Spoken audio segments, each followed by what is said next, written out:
போன வீடியோவில் நாரத முனிவருக்கு ஏற்பட்ட சந்தேகத்தை பிரம்மன் கிட்ட கேட்டார். அதனால் இந்த பிரபஞ்சத்தோட உற்பத்தியும் பிரம்மனோட படைக்கும் தொழிலை பற்றி அவர் விவரமாக சொல்லிட்டு இருந்தார். அதுக்கப்புறம் அவர் படைத்த உயிர்கள் எல்லாத்தையும் நிர்வகிக்கிறதுக்கு 4 நிர்வாக புருஷர்களை பற்றி சொல்லியிருந்தார். அதில் முதல் நிர்வாகியான சத்தியுகத்தோட சத்திய புருஷனை பற்றி அவர் விவரமாக சொல்லியிருந்தார். அதுக்கப்புறம் சத்தியுகத்தில் சத்திய புருஷனோட ஆயுட்காலம் அப்படிங்கிறது முடிஞ்ச உடனே அதுக்கப்புறம் ஆரம்பிக்கிற யுகம் தான் திரேதா யுகம் அப்படின்னு பிரம்மதேவன் சொல்ல ஆரம்பித்தார். இதை கேட்ட உடனே நாரத முனிவர் அந்த திரேதா யுகத்தில் என்ன நடக்கும், ஏன்னா சத்தியுகத்தில் நீங்கள் சொன்னீங்க எல்லாமே சத்தியத்தின் அடிப்படையில் தான் நடக்கும், அது மட்டும் இல்லாமல் அப்போ நிறையா முனிவர்கள், ரிஷிகள், தவயோகிகள் நிறைய பேர் உருவானாங்க. இந்த திரேதா யுகத்தில் அது மாதிரி எப்படி மனிதர்கள் உருவானாங்க அப்படிங்கிறத பற்றி எனக்கு விவரமாக சொல்லணும் அப்படின்னு சொல்லி அவர் கேட்குறாரு. பிரம்மதேவனும் சொல்ல ஆரம்பிக்கிறாரு.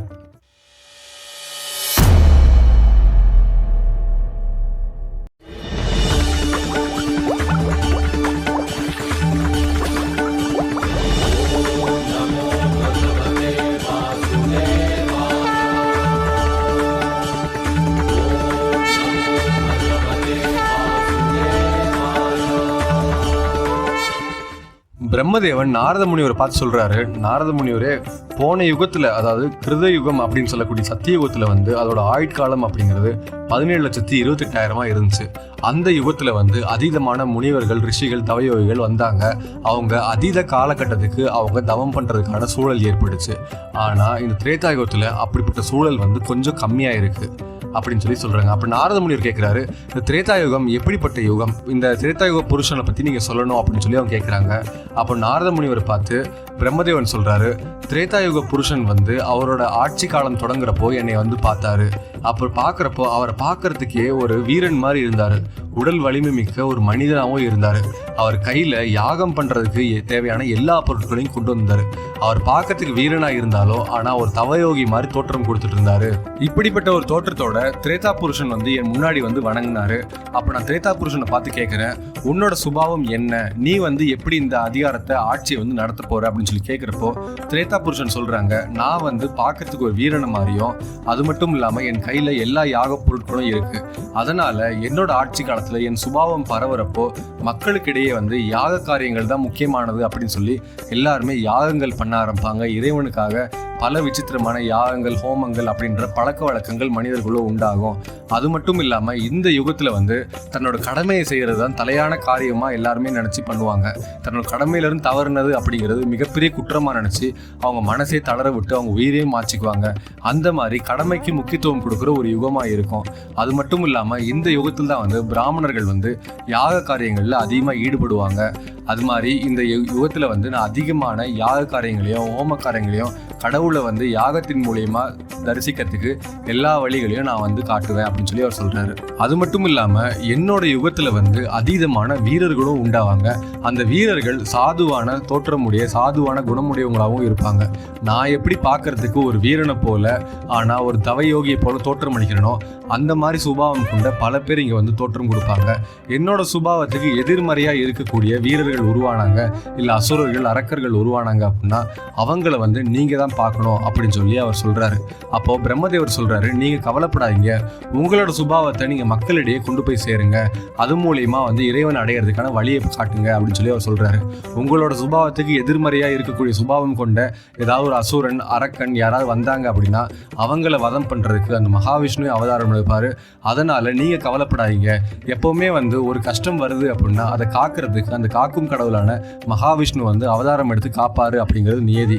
அதே மாதிரி உங்களோட சுபாவம் பரவுறப்போ இந்த மாதிரி நற்குணங்கள் கொண்ட நல்ல மனிதர்கள் அதிகமாக பெருகுவாங்க.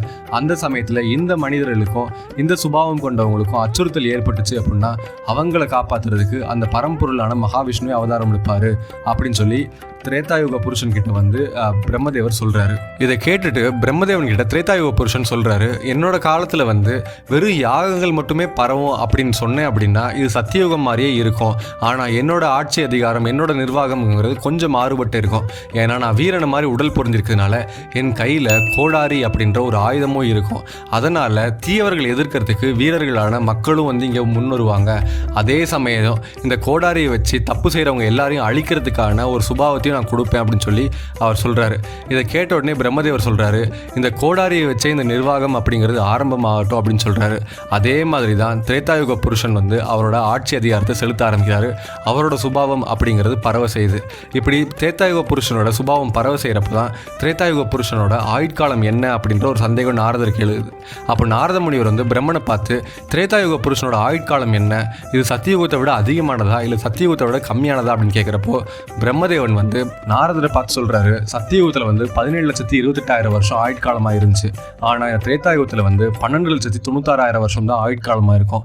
அதனால் இங்கே இருக்கிற மனிதரோட ஆயுள் அப்படிங்கிறது கொஞ்சம் கம்மியாக தான் இருக்கும். சத்தியுகத்தில் பார்க்குறத விட இதில் கொஞ்சம் கம்மியாக இருக்கும். அது மட்டும் இல்லாமல் சத்தியுகத்தில் வந்து அவங்க சத்தியத்தை மட்டுமே தர்மமாக எடுத்து அவங்க செயல்பட்டு இருந்தாங்க.